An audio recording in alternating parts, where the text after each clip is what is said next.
Hello दोस्तों, मेरा नाम आशीष कुमार है। आज मैं आप लोगों को बताऊंगा कि मेरी कोरोना की जर्नी कैसी रही, क्या हुआ था मुझे, कैसे मुझे पता चला और पता चलने के बाद क्या हुआ, क्या ट्रीटमेंट हुआ था और कैसे मैं रिकवर हुआ। तो बात है दोस्तों 22 मार्च की। 22 मार्च की शाम को मुझे अचानक से गले में बहुत तेज़ दर्द हुआ और बहुत तेज़ बुखार हुआ मुझे। पहले मैं एक नॉर्मल डॉक्टर के पास गया अपने एरिया के और मैंने उससे बोला कि मुझे ऐसे ऐसे हो रहा है। तो उसने मुझे कुछ टेस्ट लिख के दिए, जिसमें टाइफाइड का एक टेस्ट था, डेंगू का एक टेस्ट था।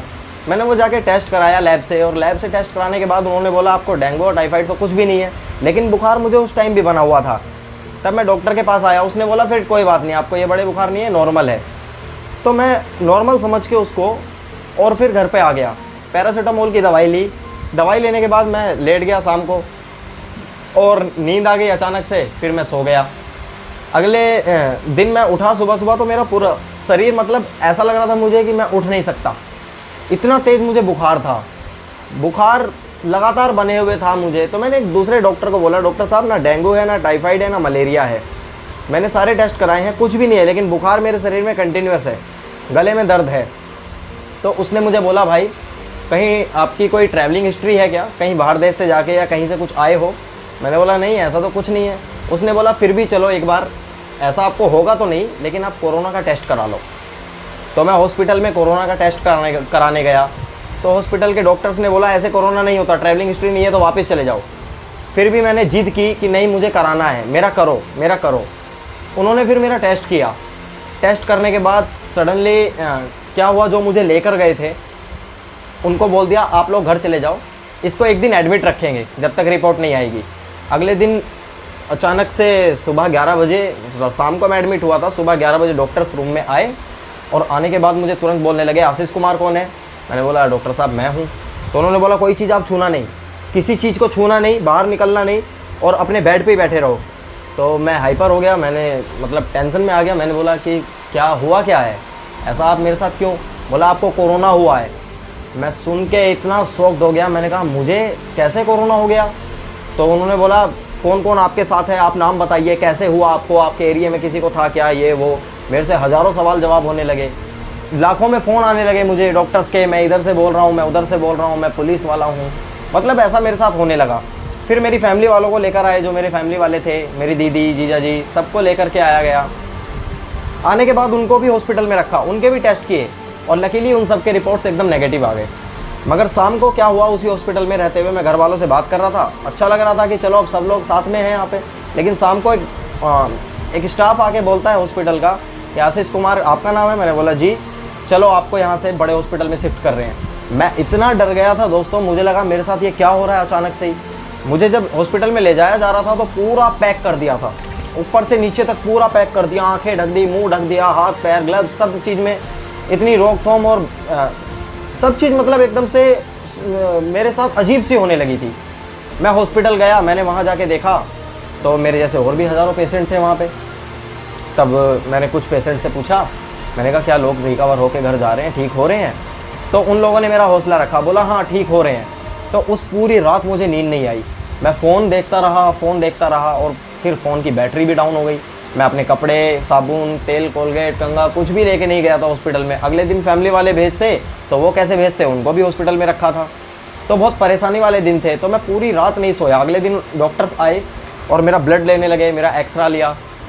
तो मैंने डॉक्टर से पूछा डॉक्टर साहब कोई प्रॉब्लम की बात है क्या, कोई टेंशन की बात है कि ब्लड और एक्सरा। उन्होंने बोला नहीं, ये सबका लिया जा रहा है। मैंने बाकी पेशेंट से भी पूछा तो उन्होंने बोला हाँ हमारा भी लिया जा रहा है।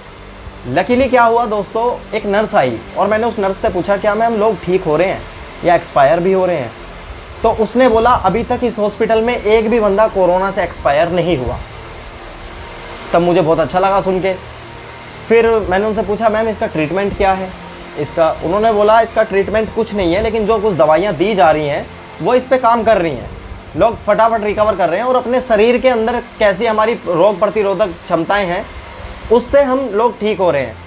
तो दोस्तों ऐसे ही करते 3 दिन हो गए, मैं 3 दिन तक सोया नहीं, बहुत टेंशन में था मैं ठीक होऊंगा या नहीं होऊंगा। लोगों से उनकी बातें पूछ रहा था, कोई कहीं के थे, कोई बहुत सारे लड़के दोस्त यार, सबकी कुछ ना कुछ हिस्ट्री थी और मैं भी उनके बीच में था। खाना आता था तो खाना खाने का मन नहीं करता था। और सिर्फ चावल आते थे 1 कटोरी, उस 1 कटोरी चावल को खा के पेट भरना पड़ता था अपना। तब मैंने एक बार डॉक्टर से बोला, डॉक्टर साहब मुझे प्लीज़ नींद की कोई टैबलेट दे दो आप, मैं बहुत परेशान हो रहा हूँ, मैं सो नहीं पा रहा। तो डॉक्टर ने बोला बेटा नींद की टैबलेट तो आपको नहीं मिल सकती। दोस्तों मैं 7 दिन तक हॉस्पिटल में जागता रहा, मैं सोया नहीं। और फिर 8वें दिन मुझे ऐसी आंखें हो गई मेरी, मैं बंद करके 5 मिनट लेटा और पूरे 8 घंटे की नींद सो गया। 8 घंटे की मैं नींद सोया। डॉक्टर मुझे ज़बरदस्ती जगा रहे थे, तो डॉक्टर इतना डर गए थे कि इसको इतना जगा रहे हैं, उठ क्यों नहीं रहा है। पर एक्चुअली मैं 7 दिन तक नहीं सोया था, इसके वजह से मैं इतना गहरा सो पाया। उसके बाद फिर मुझे धीरे धीरे 1-2 घंटे की नींद आने लगी। फिर कुछ दोस्त बने, यार बने, फिर उनसे मन लगने लगा।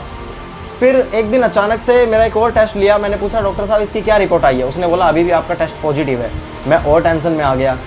ऐसे करके फिर धीरे धीरे रूटीन बनता गया। घर वाले भी टेंशन में रहे, सब ने दुआ की। सबसे ज़्यादा मेरे पापा, मम्मी, बहन, भाई सब रो रो के परेशान हो गए, क्योंकि अब तक उन्होंने यही सुना था कि कोरोना से कोई बच नहीं रहा है। पर अब मैं जो आपको बताने जा रहा हूँ दोस्तों, यकीन मानिए कोरोना से कोई मर भी नहीं रहा है। कोरोना का इलाज है सिर्फ अपनी इम्यूनिटी पावर। अपने मन में विश्वास रखिए, अपने अंदर से एक ऐसी शक्ति बनाइए। मैं जब हॉस्पिटल में था ना, यकीन मानो मैं 18 दिन हॉस्पिटल में रहा। मेरे से पहले भी कुछ लोग थे जिनको 1 महीने से ज़्यादा समय हो गया। वो लोग ठीक होकर घर भी नहीं जा पा रहे थे। मैं 18 दिन में इतना अच्छा ठीक हो गया कि डॉक्टर्स मुझे बाद में बोलते थे कि तू सच में बीमार है क्या। फिर मैं बोलता था मुझे नहीं पता मैं बीमार हूँ या नहीं हूँ, लेकिन मुझे बिल्कुल अच्छा फील होता है।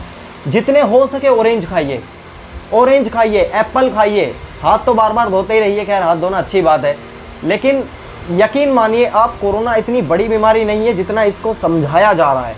कोरोना सच में सिर्फ एक छोटी मोटी बीमारी का रूप है। हल्की सी मान के चलिए सर्दी खांसी है, जल्दी ठीक हो जाना है। अगर दिमाग में बैठा रहा कोरोना हो जाएगा, मुझे तो कोरोना है, मुझे तो दोस्तों फिर आपकी इम्यूनिटी बहुत कम हो जाएगी।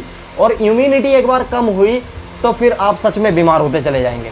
तो मैं दोस्तों के साथ बात करता था जो हॉस्पिटल में बने थे, सबको छेड़ता था, हंसी मजाक करता था। हम पेशेंट थे जितने भी 12-15 लोगों का ग्रुप था। शाम को बैठते थे, गाने गाते थे, ऊंची ऊंची आवाज़ों में शेर शायरियाँ, कवि सम्मेलन, मुशायरे करते थे, सब खुश रहते थे। 18 के 18 लोग मेरे जो साथ थे दोस्तों, यकीन मानिए ठीक होके घर चले गए। खुश रहना कोरोना को दूर कर देता है। ऑरेंज, जितना ऑरेंज हमने खाया है उस हॉस्पिटल में, एक आदमी 118 के लिए ऑरेंज मंगाता था। आप भी ऑरेंज खाइए। ऑरेंज हमारे अंदर विटामिन सी की पावर को बढ़ा देता है, विटामिन सी देता है। इम्यून सिस्टम अगर इतना सा है ना मेरे दोस्तों, तो इतना बड़ा हो जाएगा। कोरोना वायरस इतनी सी चीज़ें अपने इतने बड़े इम्यून सिस्टम के पास सामने, अपना इम्यून सिस्टम इतना मजबूत है कि कोरोना जैसे वो कई हज़ार वायरस को एक साथ मार सकता है। लेकिन वो तब जब आपका दिमाग आपको संतुष्ट रखे। हॉस्पिटल का जो ट्रीटमेंट चल रहा है उससे भी कहीं ज़्यादा है आपका अपना खुश रहना।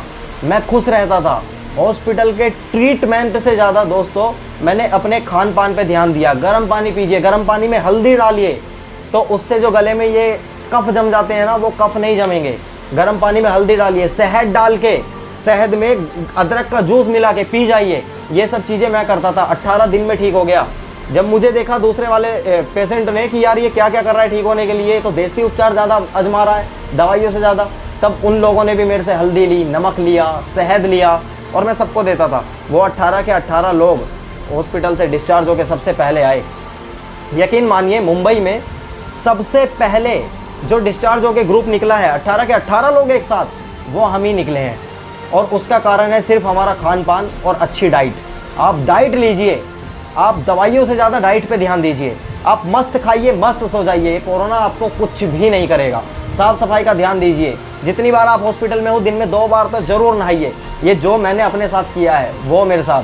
पहले दिन मैं जब गया था ना दोस्तों, मन कर रहा था मर जाऊँगा, लेकिन जब वहाँ से निकला तो मन कर रहा था कि यार कोई भी नहीं मरेगा। चलिए खैर, ये मेरी जर्नी थी। मैं आपको आगे भी बताता रहूँगा कि क्या क्या आपको करना चाहिए रोग प्रतिरोधक से बचने के लिए, बढ़ाने के लिए अपनी रोग प्रतिरोधक क्षमताओं को। तो वीडियो पे अंत तक बने रहने के लिए धन्यवाद, और मेरा चैनल सब्सक्राइब कीजिए। मैं कोरोना के पेशेंट को और भी अच्छे ट्रीटमेंट बताऊंगा जिससे वो ठीक हो सकते हैं। धन्यवाद, गुड बाय।